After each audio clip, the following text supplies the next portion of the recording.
Good morning dear student. वैसे मैंने इस तरह से एक वीडियो डाली है कि जो आपको सारी प्रैक्टिकल यूनिट्स जो है वहाँ पे अंडरस्टैंड हो जाएंगे, लेकिन फिर भी अगर किसी तरह कोई प्रॉब्लम्स आती है, डाउट आता है, तो देन वी कंसर्न मी। तो डियर स्टूडेंट, सबसे पहले अगर हम फिजिक्स में स्टडी करने जा रहे हैं और कुछ प्रैक्टिकल यूनिट्स के बारे में स्टडी करने जा रहे हैं, तो ऑब्वियसली सबसे पहले प्रीफिक्सेस के बारे में जानना बहुत जरूरी है। जैसे कई बार 10⁻1 आ जाता है तो हम डेका बोलते हैं, 10⁻2 को हेक्टो, 10⁻3 किलो, ये तो हमें पता ही होगा। 10⁻6 मेगा, 10⁻9 गीगा, 10⁻12 टेरा, 10⁻15 पेटा, 10⁻18 एक्सा। क्योंकि अगर ये चीज़ क्लियर है तो कई बार क्वेश्चन इस तरह से आ जाता है कि मिलियन या मेगा वोल्ट्स, तो आपको अगर नहीं पता है कि मेगा का मतलब क्या है तो वहाँ पे प्रॉब्लम्स क्रिएट हो सकती हैं। 10⁻⁻1 का डेसी, 10⁻⁻2 का सेंटी, 10⁻⁻3 मिली कई बार आ जाता है 1 मिलीमीटर। कई बार प्रॉब्लम्स हमारे लिए क्रिएट हो जाती है कि हमें मिली का मतलब ही नहीं पता है। तो याद रखना 1 मिलीमीटर 10⁻³ मीटर के इक्वल होता है। 10⁻6 माइक्रो, ये सिंबल्स दिए गए हैं। कई बार ऐसा हो सकता है सिंबल्स में दिया गया। 10⁻9 नैनो, 10⁻12 पीको, 10⁻15 फेमटो, 10⁻18 एटो। फेमटो की जगह हम फर्मी भी बोल सकते हैं। तो कुछ प्रैक्टिकल यूनिट्स हैं हमारे पास, जैसे कि पहला फर्मी है। तो it is the smallest practical unit of distance use for measuring nuclear size. ये जो फर्मी है हमारे पास न्यूक्लियर साइज़ के लिए, जो डिस्टेंसेज होती हैं हमारे पास में न्यूक्लियर क्रॉस सेक्शन के लिए, यानी कि डिस्टेंसेज मेजरमेंट करने, क्योंकि न्यूक्लियर का जो साइज़ है वो बहुत ही छोटा है और उसके लिए हमें फर्मी की रिक्वायरमेंट है। तो फर्मी हमारे पास में एक फर्मी 10⁻⁻15, यानी कि फेमटो बोल सकते हैं या फेमटोमीटर बोल सकते हैं या फिर फर्मी बोल सकते हैं। आंगस्ट्रॉम, ये वेवलेंथ को यानी कि वेवलेंथ जब भी मेजरमेंट किया जाएगा वो आंगस्ट्रॉम में ही मेजरमेंट किया जाएगा और वेवलेंथ लैम्डा इक्वल टू c/न्यू होता है, जिसमें आंगस्ट्रॉम 1 आंगस्ट्रॉम 10⁻10 मीटर के इक्वल होता है। अगर सेंटीमीटर में फाइंड आउट करेंगे तो 10⁻8 सेंटीमीटर हो जाएगा।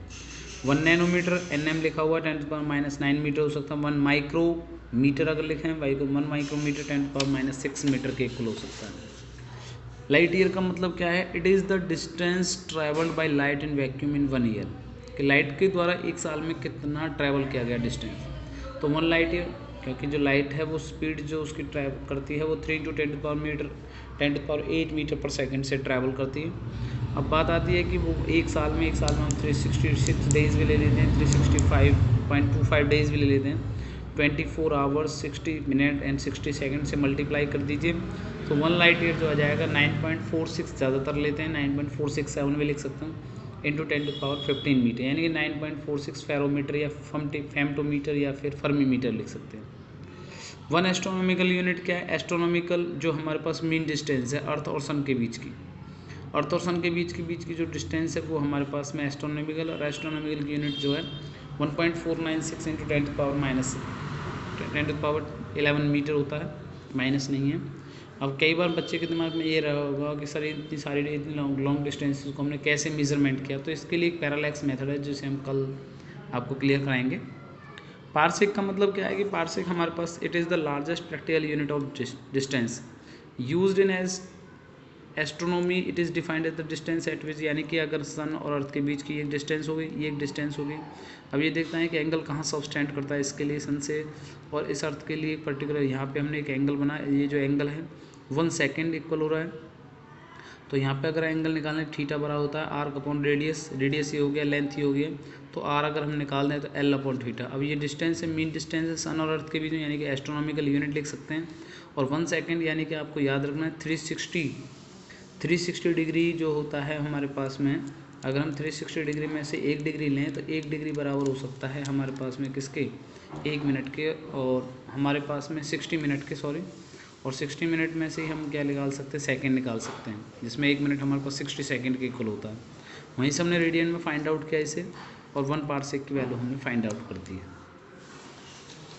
इसके अलावा कुछ प्रैक्टिकल यूनिट्स हैं हमारे पास में। एरियाज़, 1 बार्न हमने ज़्यादातर नहीं सुना हुआ, लेकिन एकड़ जरूर सुना हुआ है। जो हमारे दादाजी हैं या हमारे घर में मेंबर्स हैं वो कई बार खेतों में तो कि जैसे चौड़ाई माप की जाती है तो एकड़ के हिसाब से कह देते हैं कि भाई उसके पास इतने एकड़ धरती है, उसके पास इतने, तो हम इससे हिसाब से कि 1 एकड़ धरती का मतलब हो गया 4047 मीटर स्क्वायर। और 1 हेक्टेयर में अगर लें तो 10⁻4 मीटर स्क्वायर है, यानी कि आप 10⁻4 का मतलब निकाल दीजिए, यानी कि 10,000 हो गया। 10,000 मीटर स्क्वायर। अगर प्रैक्टिकल यूनिट हम लार्ज मासेस की बात करें तो ये भी हमारे पास प्रैक्टिकल यूनिट है। कई बार हमसे बड़े बूढ़े पूछ भी लेते हैं, हमारे जो पूर्वज हैं, मम्मी पापा हैं, वो हमसे कई बार डिस्कशन भाई 1 टन का मतलब कितना होता है, तो 1 टन 1000 किलोग्राम का, 1 क्विंटल जो होता है 100 किलोग्राम।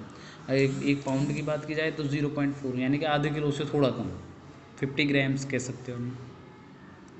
अगर मैं एटॉमिक मास यूनिट की बात करूँ तो it is defined as the 1/12 of carbon atom, जिसे हम 12th में स्टडी कराएंगे इस टॉपिक को। लेकिन अब यहाँ पे सीधा याद रखना है कि एक एटॉमिक मास यूनिट 1.66 × 10⁻⁻27 किलोग्राम भी होता है, और 1 एटॉमिक मास यूनिट आगे चलकर आपको 930 मिलियन इलेक्ट्रोवोल्ट भी लिखा जाएगा, 931.25 मिलियन इलेक्ट्रोवोल्ट भी लिखा जाएगा 12th क्लास में, आपको ये भी याद रखना है। लीप ईयर का मतलब क्या है, एक ऐसा ईयर जहाँ से जिसे 4 से डिवाइड किया जाए, which is the month of February has 29 days, और उसमें फरवरी में कितने डेज आए, 29 डेज आ जाएँ तो उसे कह सकते हैं लीप ईयर। 1 सेक का मतलब 10⁻⁻8 second, this is the very small unit of time. Practical unit of measuring pressure की बात करें तो प्रेशर हमारे पास ज़्यादातर हमने मिली बार सुना हुआ है, 10⁻7 पास्कल, पास्कल इसकी यूनिट है, जो कि 1 एटमॉस्फेरिक प्रेशर के बराबर होता है, जिसे 10⁵ न्यूटन पर मीटर स्क्वायर लिया गया है। एक torr 1 millimetre of mercury column के बराबर होता है। इसके बेस पर हमने एक न्यूमेरिकल्स तैयार किए हैं कुछ, कि how many light year are there in 1 metre, 1 metre में कितने लाइट ईयर होंगे, तो 1 लाइट ईयर कितने मीटर के बराबर होता है, ये हमने फाइंड आउट किया, हमने निकाला था अभी। तो 1 मीटर में से डिवाइड कर दीजिए, 1 मीटर बराबर हो गया 1/9.46 × 10⁻, यानी कि 1 मीटर आप यहीं छोड़ दीजिए, इसे क्या अपॉन में चला जाएगा तो 1 मीटर आ जाएगा 1.057 × 10⁻16 लाइट ईयर के। इसी तरह से हमने किसी यूनिट को न्यूटन पर मीटर स्क्वायर को डायन पर सेंटीमीटर, यानी कि याद रखना 1 न्यूटन 10⁵ डायन के, जिसे हम आगे कैलकुलेशन करते जाएंगे। अगर फिर भी किसी तरह की प्रॉब्लम है, फिर कह रहा हूँ डियर स्टूडेंट, अगर आपको लगता है कि कहीं पे भी किसी भी तरह की कोई प्रॉब्लम से डाउट हो रहा है और प्रॉब्लम्स आ रही हैं, तो प्रॉब्लम बना के भेजिए मेरे पास में, क्योंकि जब तक आप प्रॉब्लम सेंड नहीं करोगे तो मैं कुछ भी नहीं कर सकता। 2-3 बच्चे हैं जो मेरे पास रेगुलर अपनी प्रॉब्लम्स ले रहे हैं 11th क्लास से, लेकिन ज़्यादा बच्चों के मेरे पास फ़ोन नहीं आ रहे हैं। और दूसरी बात, अगर आप लोग होमवर्क करते रहोगे तो कम से कम रिटर्न प्रोसेस आपका ख़त्म होता रहेगा, ताकि आपको आगे चलकर रिटर्न लिखने की ज़रूरत नहीं पड़ेगी, सिर्फ ओनली अंडरस्टैंड करना पड़ेगा, रिवीजन करना पड़ेगा। तो आई होप कि आप मेरी बात को समझ रहे होंगे कि आप रिटर्न वर्क ज़रूर करिए, अपनी मैम के पास भेजिए या फिर मेरे पास डायरेक्ट सेंड करिए, लेकिन आप लोग रिटर्न वर्क ज़रूर करना है। अगर फिर भी प्रॉब्लम्स आती है तो दैन वी कंसर्न मी। इसी के भी पर मैंने 10 क्वेश्चंस का एक असाइनमेंट्स क्लियर किया हुआ है। ये असाइनमेंट आपको स्टडी करना है अच्छे तरीके से, फिर भी कोई प्रॉब्लम्स या डाउट रहता है तो then we concern. Okay, thank you so much.